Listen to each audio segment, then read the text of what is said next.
with nose breathing and the production of nitric oxide, that is going to boost your immune system and just make you healthier overall.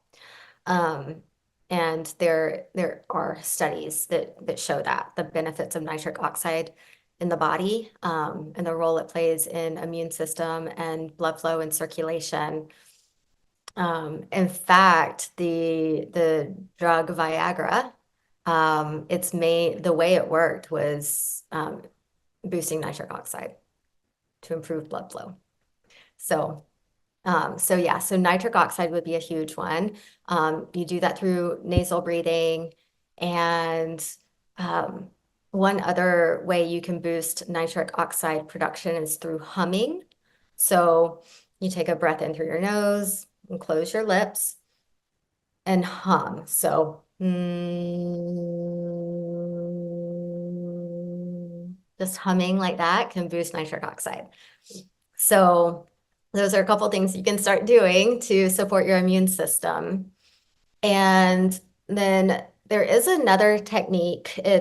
And the interesting thing here is probably because we don't have enough research, but in my breathwork training, we learn a technique that is a breath retention. It's called intermittent hypoxic training. So it's holding your breath on the exhalation. So most of us are experienced with holding our breath on the inhale, but we don't normally hold our breath on the exhale. And this is like what a lot of like athletes will learn how to do. Free divers will learn this, like to increase like your breath hold time. And this technique is actually contraindicated in those with active cancer. So I do want to specify that. However, it's been shown to be really supportive and healing in a variety of chronic conditions. And it's been suggested that practice can actually uh, activate stem cells in the body and direct them to the areas of the body that need healing. So I don't think there's enough research right now to really like say, yes, this is happening, but it's certainly been suggested, and there's some research that is showing that. We also know that it supports mitochondria in the cells and produces ATP energy. So that technique can be really powerful, but it does have some contraindications, probably because we just don't have enough research yet. With the breath being connected to the nervous system, um, it's going to either, how you're breathing is going to either drive stress and anxiety or reduce it. And I even remember a quote in a book I read that said, "The breath is the link between the body and the mind." And I'll forever remember that because it just feels so spot on. How we breathe affects our thoughts, it affects our emotional state, it affects all of it, like mind, body, soul, spirit.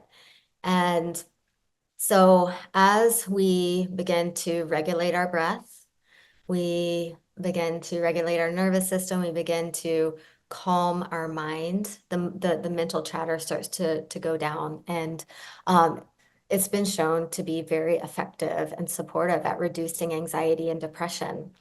And so some of the breathwork sessions, a lot of the breathwork sessions that I guide with my clients and even in groups will do like what I call like a breathwork journey. It's an extended experience of breathing in a certain way to music and guided meditation and visualization.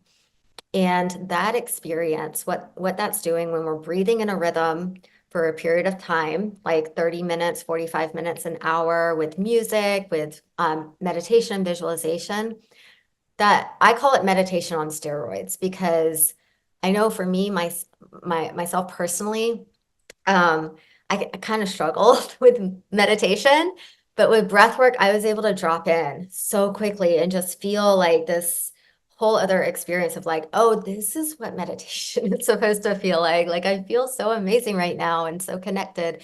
And I can't tell you how many other people have told me that too. Like with breath work, they get there, they get to that place. And in that place, through these prolonged breathing experiences, we are able to silence or at least turn down the dial on the default mode network.